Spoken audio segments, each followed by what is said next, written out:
Jednog mirnog jutra u glavnom gradu Palumi, u zavučenoj uličici skrivenoj od pogleda prolaznika, grupa ljudi je trpela zlostavljanje.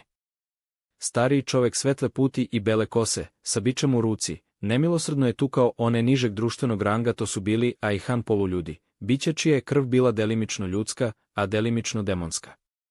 Po izgledu se nisu mnogo razlikovali od ostalih, osim što su imali male rogove ili nekoliko neobičnih osobina.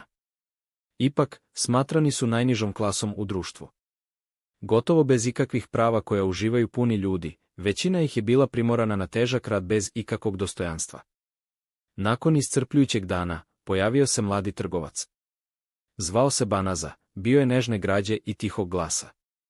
Pošto je proverio svoju robu, velikodušno je nagradio nosače dodatnim novcem kako bi mogli da kupe nešto za jelo.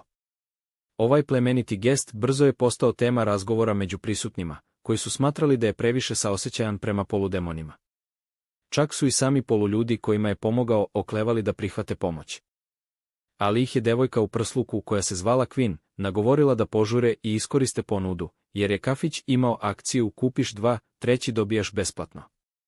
U tom trenutku niko više nije oklevao. Cela grupa je radosno uzviknula i otišla sa srcima punim zahvalnosti. Neki trgovci u blizini pokazali su nezadovoljstvo kad su vidjeli da Ryan Hart Banaza pomaže tim ljudima zverima, tvrdeći da samo želi da stvori dobru sliku o sebi. Međutim, za njega je taj kratak trenutak bio dovoljan da mu ugreje srce.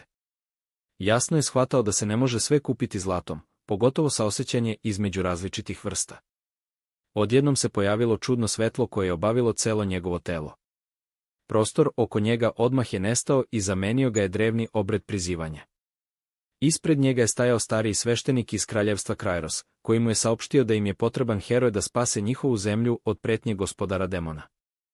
Ryan Hart, čovek koji nikada nije držao oružje u ruci, imao je utisak da se sve desilo previše iznenada. Ipak, dvorska vlast je odmah sprovela procenu kako bi otkrila njegove posebne veštine.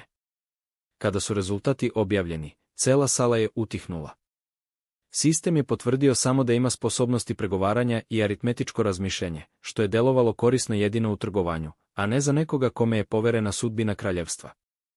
Suprotno tome, osoba koja je prizvana posle njega imala je sve osobine savršenog ratnika.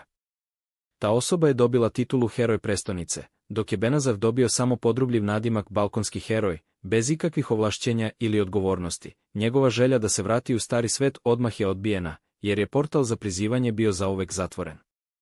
Kao utehu, kraljevska porodica mu je dodelila mali komad zemlje u delbi od šume, zabačenom kraju, daleko od centra.